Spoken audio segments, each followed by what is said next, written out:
Hello అందరికీ. నేను ఈరోజైతే పూతరేకులు చేసే ప్రాసెస్ అయితే చూపిద్దాం అనుకుంటున్నాను. అంటే షీట్స్ కాదు, ఫోల్డింగ్ అది చూపిద్దాం అనుకుంటున్నాను. ఈ షీట్స్ వచ్చేసి నాకు మా అమ్మమ్మ గారు పంపించారనమాట. ఆవిడ తీస్తారు ఇంట్లోనే, అవి నాకు ఇచ్చారు. సో నేను అది ఫోల్డింగ్ అది నేను ఇంట్లోనే చేసుకుంటాను మోస్ట్లీ. నేనైతే ఇక్కడ షుగర్ పౌడర్ యూస్ చేశాను, కానీ మోస్ట్లీ బెల్లం మాత్రమే యూస్ చేయండి. టేస్ట్ బాగుంటుంది అండ్ హెల్త్కి కూడా మంచిది. ఇక్కడ నా దగ్గర లేక నేను షుగర్ అయితే యూస్ చేశాను. దీంట్లో మనం బెల్లం అండ్ నెయ్యి యూస్ చేసి మధ్యలో జీడిపప్పు కానీ ఆల్మండ్స్ కానీ ఏమైనా వేసుకొని చేసుకుంటే టేస్ట్ అయితే చాలా బాగుంటుంది.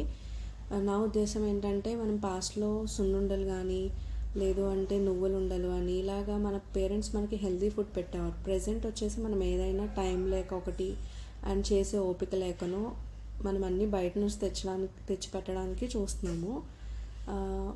అంత అయితే ఇప్పుడున్న బయట పొల్యూషన్ వలన వాటెవర్ దానివల్ల మన హెల్త్ అన్నీ అయితే చాలా పాడవుతున్నాయి. సో దానికన్నా మనం ఇంట్లో చేసి మన పిల్లలకి మనం పెట్టడం అనేది కొద్దిగా బెటర్ అని నా ఫీలింగ్ అనమాట. సో ఇలాగ నేనైతే ఒక షీట్ తీసుకొని దాంట్లో ఫస్ట్ ఇలాగ షుగర్ కానీ బెల్లం పౌడర్ కానీ వేసేస్తాను. నెక్స్ట్ దానిపైన కొంచెం ఒక హాఫ్ స్పూన్ లేదు బాగా నెయ్యి ఇష్టపడే వాళ్ళు ఒక 1 స్పూన్ నెయ్యి అలా వేసి ఇంకొక షీట్ పెట్టేయండి. దీనిపైన కూడా సేమ్ ప్రాసెస్ రిపీట్ చేయండి. దీనివల్ల ఏంటంటే కొంచెం టేస్ట్ యాడ్ అవుద్ది అనమాట. ఓన్లీ ఒక షీట్ మీద మనం వేసేదానికన్నా 2 షీట్స్ మీద అలాగా స్ప్రెడ్ చేసుకొని తినేటప్పుడు ప్రతి లేయర్లోనూ ఆ స్వీట్నెస్ మనకి తగులుతుంది అనమాట.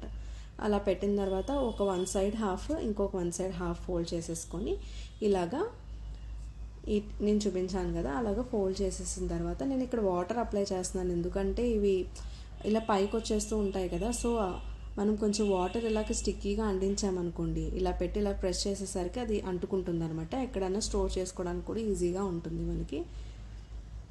సో ఇది గైస్ మన వీడియో. ఎవరికైనా నచ్చితే లైక్ చేయండి. Thank you.